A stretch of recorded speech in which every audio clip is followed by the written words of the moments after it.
Yep. So end of the night, Ronnie, we've just seen the end of what was a very emotional game. It ended up being a three-point ball game. I think it was 66-63 there in the end of Kingborough, who have come away, you know, again, on the verge, much like their women's side. We're looking at a 1-3 start, now 2-2 heading into the bye, and a very emotional game from all accounts.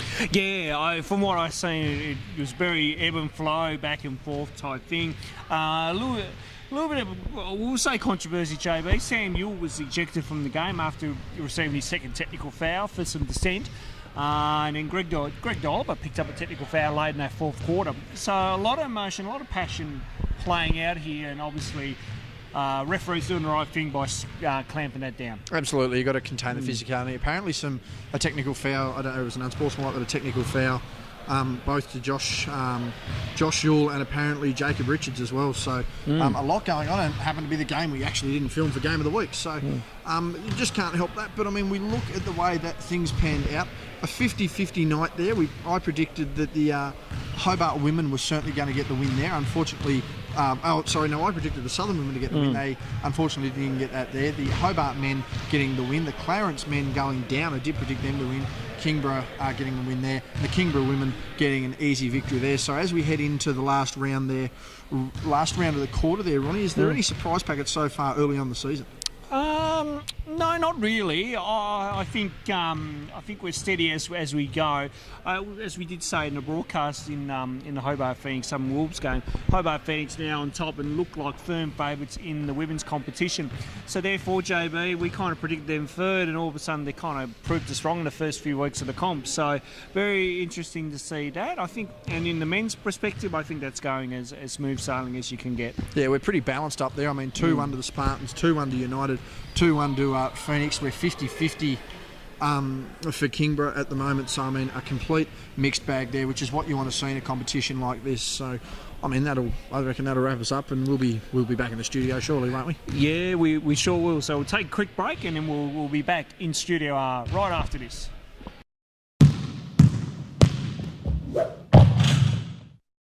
So there's our thoughts from the Kingborough Sports Centre as round 4 is in the books, JB, and let's go through some of the women's results. Why don't you? Absolutely. So back on the West Coast Ball connection here. Round 4 results in the women started with Kingborough-Huon getting the win over Clarence, 96-65, 31-point victory there, Ronnie.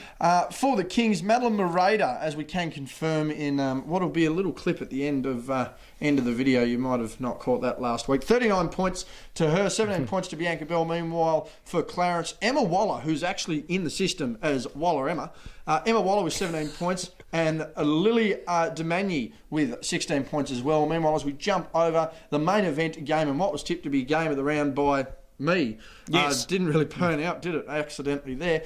Hobart Phoenix 75, defeating the Southern Wolves 65. The combination of Shana Thompson and Britt Parker on the perimeter did the damage. 37 to Shana. Meanwhile, 14 points to Britt. Meanwhile, Taylor Roberts 30 points. Ellie Collins 15 points, and yeah, women's action, Ronnie, wasn't exactly what we expected, but it was somewhat what we expected. All right, well, let's break it down a little bit more now that we've had a few days to kind of mull over it.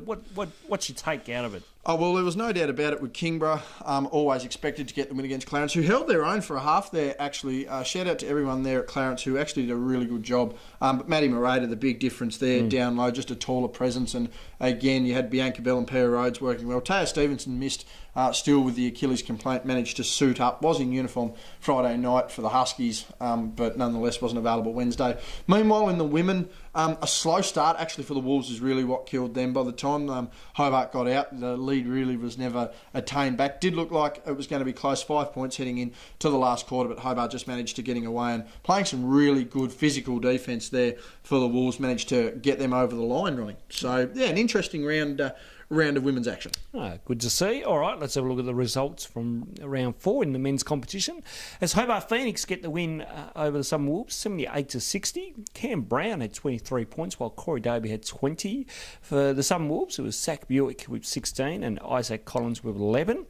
And then on the other court, it was Kingborough getting the win in a close one over Clarence, JB. Fiery, close, emotional game, right? Yes, it was. There was a little bit to talk about that one. 66 62-63 was our final scoreline in favour of the Kingborough-Huon Kings. Elijah Pawson had 35 points, while Noah Strasmer chipped in with 14.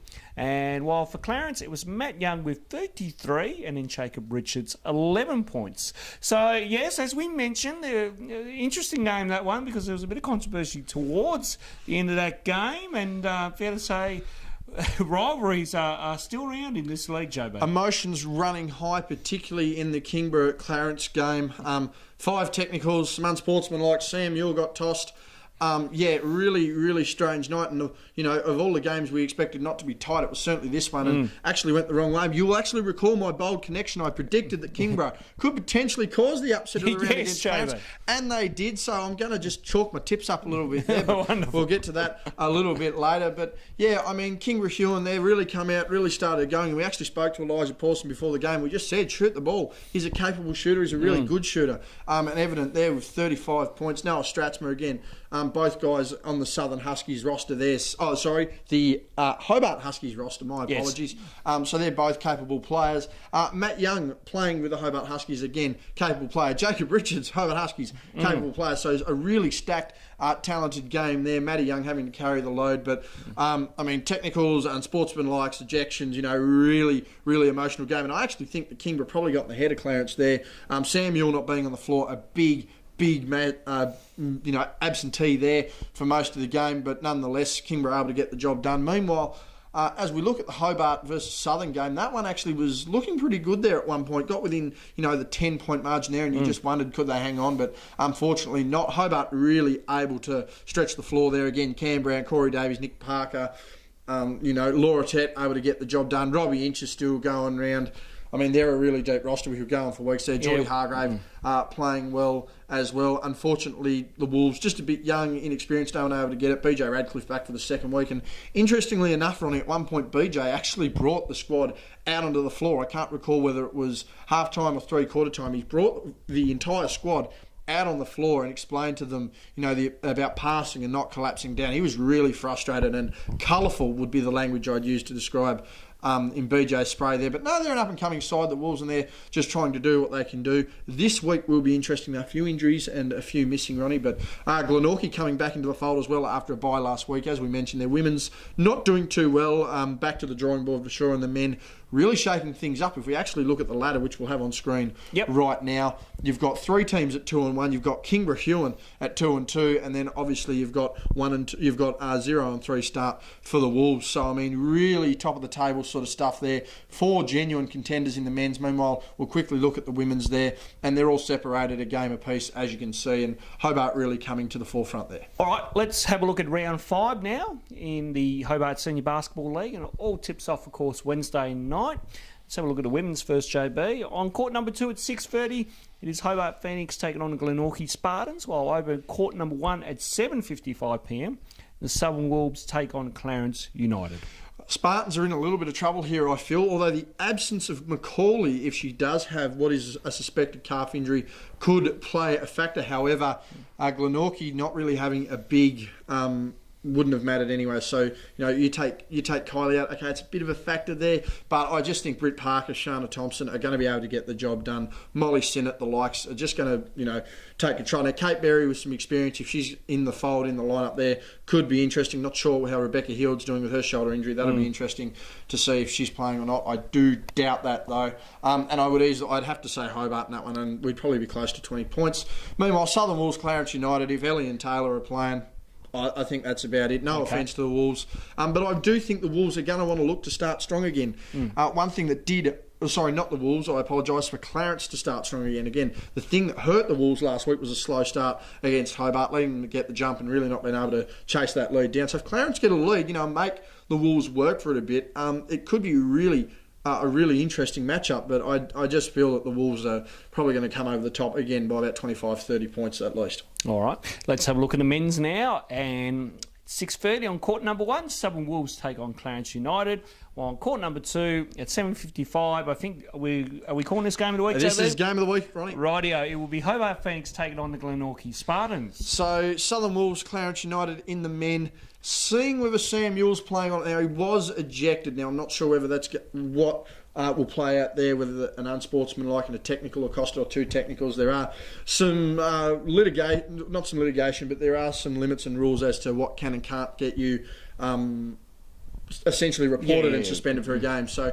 if Sam Ewell's playing, then I'm very confident in Clarence United. I am still confident in Clarence without Sam. However, I think it will be a bit more of a test and a bit more of a task. So expect that game to be, if there's going to be a margin to it, to be no more than 15 points. I will give it to Clarence at this stage, but bold call at the moment. Southern Wolves will beat Clarence United. Right. Of course, one thing that did hurt Clarence last year is they ended up going on a skid towards the end of the season, which did cost them finals after a fair bit of momentum. So a couple of early losses, they're going to want to get them out of the way if they have to have them, and hope it doesn't continue a streak. But I will say, I am backing Clarence United to win that plus 15 plus, but bold call of the week, Southern Wolves will upset them.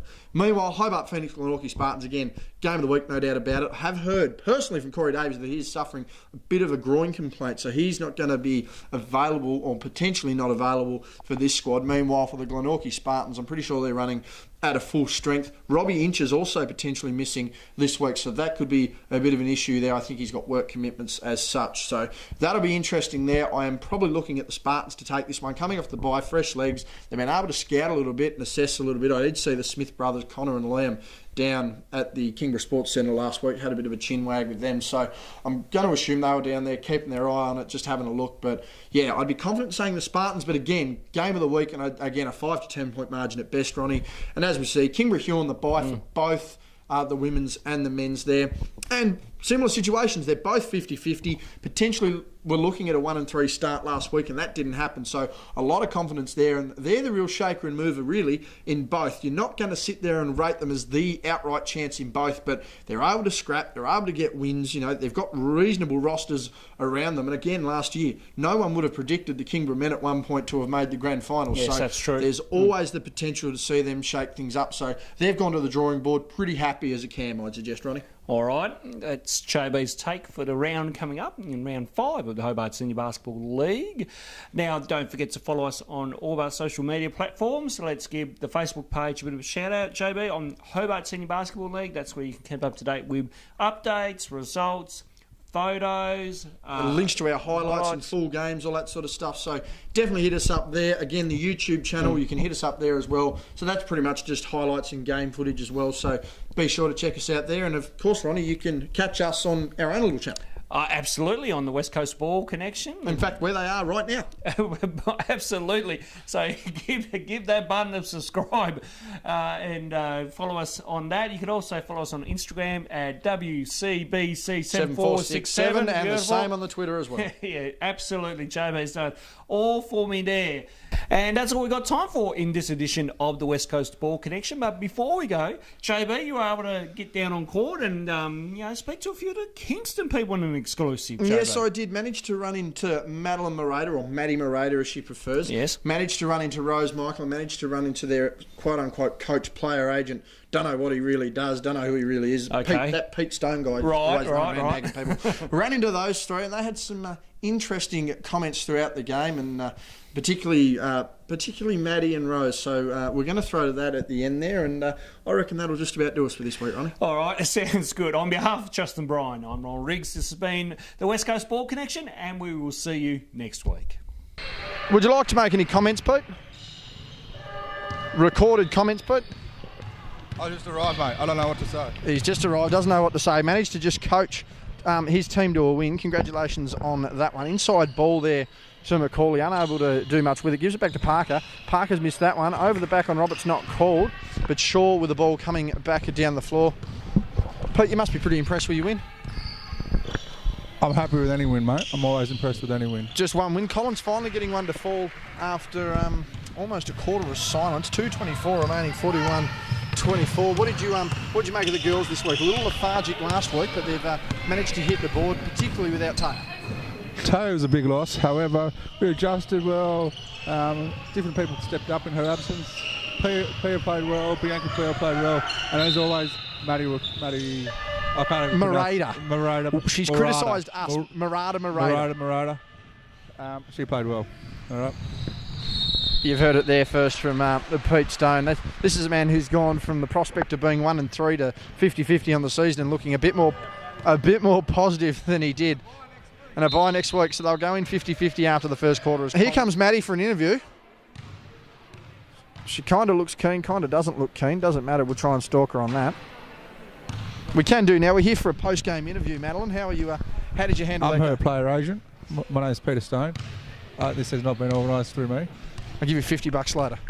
Don't know when you'll see it. So, Maddie, how did you hold that game? You were pretty disappointed after last week, but you've managed to come away with a win this week. No, it was great. We played really well as a team together, and it was nice to actually... We had a bit of a slow start, I'm not going to lie. We had a slow start, but it was nice to be able to work together as a team. No, that's fine. She'd tell me anything anyway, but... You lied, by the way, so that's all right. It is Hobart. Hobart's up by 14, but... No, so you're very happy with that. Now, we are to confirm it's Marada, isn't it? It is Marada, Good. yes. Ronnie's been tongue-twisted for weeks trying to get that right, but that's all right. We've managed to get that fixed. And you are you did play at New Mexico, didn't you? I played at the University of New Mexico, yes. So anything that Marge tells us otherwise is factually incorrect? That is accurate. Okay, good. Just thought we'd clarify that. She loves giving false. If she'd like to come for an interview... Marge. See if Marge wants to know. Rose is always going to come for an interview. Rose has incredible defensive skills. Hi. How have you rated your defensive year so far, Rose? Well, I'm not very happy with my last two games. You've won one of them. You're 1 of 2 in the last 2 games, and you're not happy with either of them. Well, my defense wasn't the best. Did you win? Yeah, we won. So what are you worried about? But it wasn't all my defense. Okay. Yeah. But defense doesn't score a point. But it's also not about wins and losses. It's about how you play and how you play as a team. Would you play in a team that wasn't winning games, no matter the teamwork and the chemistry? If you lost every game on the buzzer and you had great team chemistry, you just always got a shot hit on you on the buzzer, would you still play, despite the fact you're not winning? Absolutely. I'd be incredibly disappointed, but knowing that my team did the very best that they could do and that we all played our best possible game, absolutely. So shout out to the media training you received at New Mexico on that answer. I would probably get someone else to like... I'm going to give you Rose on that note. Wait, what? I don't know, she's left. Hi guys, my name is Rose. I'm watching Shana and Molly right now. They're doing pretty good. You do realise this will be uploaded with the game footage, right? All this audio, so everything you've just said will be online, right? Oh. Thank you for your time. Good evening, everyone. Thank you for your time, Rose.